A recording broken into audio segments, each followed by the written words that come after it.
नमस्कार दोस्तों। पृथ्वी का 4.5 अरब साल का सफर, एक अविश्वसनीय यात्रा। इस वक्त आप आराम से बैठकर यह वीडियो देख रहे हैं, लेकिन क्या आप जानते हैं कि जिस जगह पर आप बैठे हैं वह करोड़ों साल पहले 8500 डिग्री के तापमान पर उबल रही थी, या लाखों सालों तक बर्फ की मोटी चादर से ढकी हुई थी। ये दोनों बातें सच हैं। इस 15 मिनट की वीडियो में आप पृथ्वी के 4.5 अरब साल के अविश्वसनीय सफर को सुनने वाले हैं। सौरमंडल का जन्म। आज जहां हमारा सौरमंडल है, वहां कभी गैस और धूल के बादल हुआ करते थे।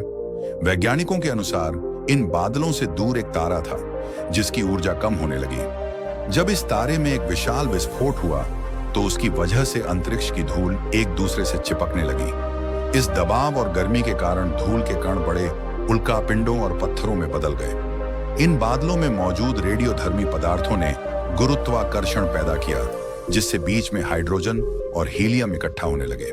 इसी दबाव से एक और बड़ा विस्फोट हुआ और हमारे सूर्य का जन्म हुआ। अंतरिक्ष में फैले क्षुद्र ग्रह एस्टेरॉयड अपने भारी वजन के कारण सूर्य के करीब आने लगे और उसकी परिक्रमा करने लगे। इन्हीं टकरावों से बुध, शुक्र, पृथ्वी और मंगल जैसे ग्रहों का निर्माण हुआ। वैज्ञानिकों का मानना है कि उस समय पृथ्वी और मंगल के बीच थिया नाम का एक ग्रह भी सूर्य की परिक्रमा करता था।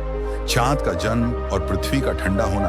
पृथ्वी पर गुरुत्वाकर्षण की वजह से सूर्य की परिक्रमा करने वाले एस्टेरॉयड अब पृथ्वी की परिक्रमा करने लगे और करोड़ों सालों तक उस पर गिरते रहे। हमारे पड़ोसी ग्रह थिया पर भी ऐसा ही हुआ।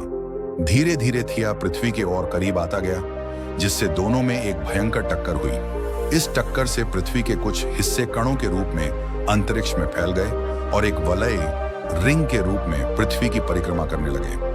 इन्हीं घूमते हुए कणों के आपस में टकराने से हमारे चांद का निर्माण हुआ। उस समय पृथ्वी पर सिर्फ एक ही महासागर था, जो 100 डिग्री सेल्सियस से भी ज्यादा तापमान पर उबल रहे लावा से बना था। समय के साथ पृथ्वी धीरे धीरे ठंडी होती गई, जिससे भारी तत्व जैसे धातु केंद्र में चले गए और हल्के तत्व सतह पर आ गए। जीवन की शुरुआत लाखों सालों तक पृथ्वी पर उल्कापिंडों की बारिश होती रही। इन उल्कापिंडों में नमक, खनिज और पानी जमा था। करोड़ों सालों तक हुई इस बारिश से धीरे धीरे पृथ्वी की ऊपरी सतह पानी से भर गई। वैज्ञानिकों के अनुसार यही वह समय था जब गहरे पानी के अंदर मौजूद ज्वालामुखियों से पहली बार सूक्ष्म जीवों का निर्माण हुआ। लाखों सालों बाद हमारी पृथ्वी पूरी तरह से पानी से ढक चुकी थी। पृथ्वी के अंदर का कोर रेडियोधर्मी पदार्थों से बना होने के कारण हमेशा गर्म रहता है। जब ऊपरी सतह ठंडी हो गई तो अंदर की गर्मी बाहर नहीं निकल पाई, जिससे हजारों ज्वालामुखियों का निर्माण हुआ। अगले लाखों सालों तक इन ज्वालामुखियों का फटना जारी रहा, जिससे पानी के ऊपर जमीन बनने लगी। उस समय भी अंतरिक्ष से उल्कापिंडों की बारिश होती रहती थी, क्योंकि पृथ्वी पर कोई वातावरण नहीं था। क्रांति और हिमयुग लगभग 3 अरब साल पहले पृथ्वी का वातावरण स्थिर होने लगा। ज्वालामुखी शांत हो गए और पृथ्वी का एक दिन लगभग 12 से 14 घंटे का होता था। धीरे धीरे सूक्ष्म जीव विकसित होने लगे और समूह में रहने लगे। लगभग 2 अरब 5 करोड़ साल पहले पहली बार ऐसे जीव बने जो जीने के लिए पानी के अंदर के खनिजों और धूप का इस्तेमाल करते थे और ऑक्सीजन छोड़ते थे। इनकी वजह से वातावरण में ऑक्सीजन की मात्रा बढ़ने लगी, जिससे पृथ्वी का वायुमंडल बनना शुरू हुआ। आने वाले हजारों सालों में यह ऑक्सीजन इतनी बढ़ गई कि ये सूक्ष्म जीव मरने लगे। वातावरण ठंडा होने के साथ साथ यह भारी भी हो गया। जमीन और वातावरण में मौजूद लोहे के खनिज पानी में मौजूद ऑक्सीजन के साथ प्रतिक्रिया करने लगे, जिससे जमीन मंगल ग्रह की तरह लाल हो गई। महाद्वीपों का बनना और डायनासोर का युग समय के साथ पृथ्वी की टेक्टोनिक प्लेटों में दरारें पड़ने लगी, जिससे लाखों सालों तक जमीन से लावा बहता रहा।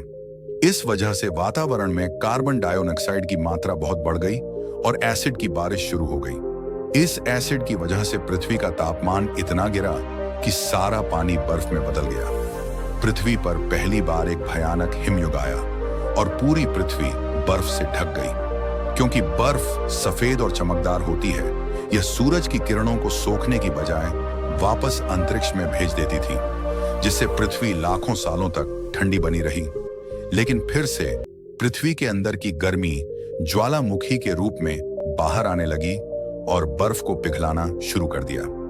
इस बीच पृथ्वी की गहराई में बचे हुए सूक्ष्म जीव धीरे धीरे विकसित होने लगे। अब वे ऑक्सीजन का इस्तेमाल अपने शरीर को बड़ा और जटिल बनाने के लिए करने लगे थे। पानी में शैवाल, छोटे समुद्री पौधे भी उगने लगे। पेंजिया और डायनासोर का उदय बार बार ज्वालामुखी फटने से वातावरण फिर से गर्म होने लगा। बर्फ पिघलने लगी और फिर से एसिड की बारिश हुई। यह चक्र हजारों सालों तक चलता रहा, जिससे समुद्री जीव वातावरण के हिसाब से खुद को ढालने लगे। जब ज्वालामुखियों ने फिर से बर्फ पिघलाई तो ये समुद्री पौधे तेजी से विकसित होकर फैल गए। वातावरण में ऑक्सीजन की मात्रा बढ़ने लगी, जिससे ओजोन परत मोटी होने लगी। लगभग 47 करोड़ साल पहले पृथ्वी की ऊपरी सतह पर पहली बार मॉस जैसे पौधे उगने लगे। समय के साथ जमीन पर अलग अलग प्रकार के पौधे और पेड़ उगने लगे। एक समय ऐसा भी आया जब कुछ पेड़ 80 से 100 फीट जितने ऊंचे हो गए थे। यह वह समय था जब समुद्री जानवर जमीन पर आने लगे और जमीनी जानवरों में बदलने लगे।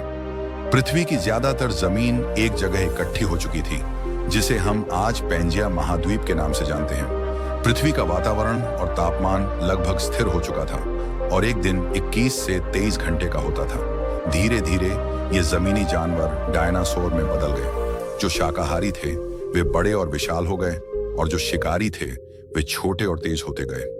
पेंजिया के एक जगह होने के कारण ज्यादातर जमीन रेगिस्तान बन गई थी।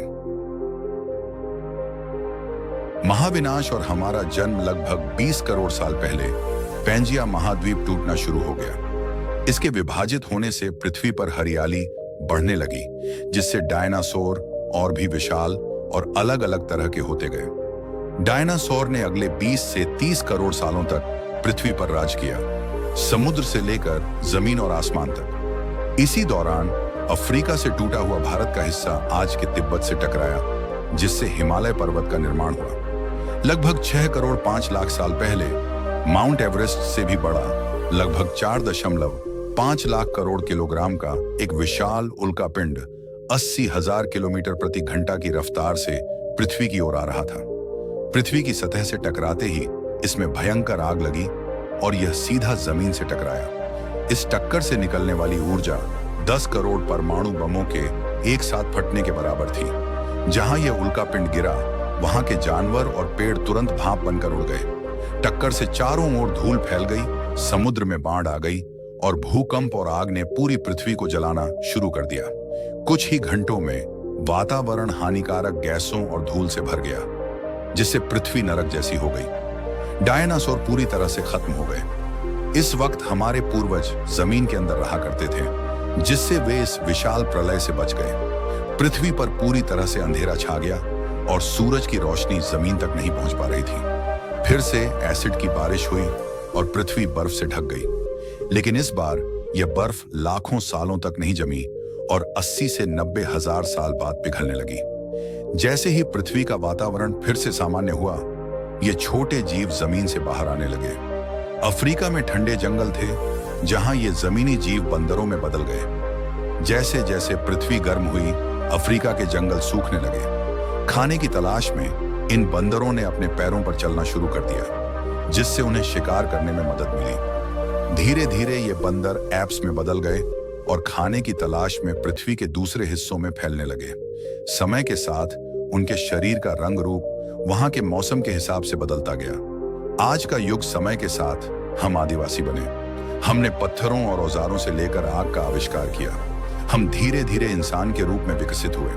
हमने धर्म, परिवार, भाषा और संस्कृति का निर्माण किया और आज हम इस पृथ्वी की सबसे विकसित प्रजाति बन चुके हैं। पृथ्वी को आज जैसा बनने में 4.5 अरब साल लगे और हमें एक छोटे जमीनी जानवर से इंसान बनने में लाखों साल।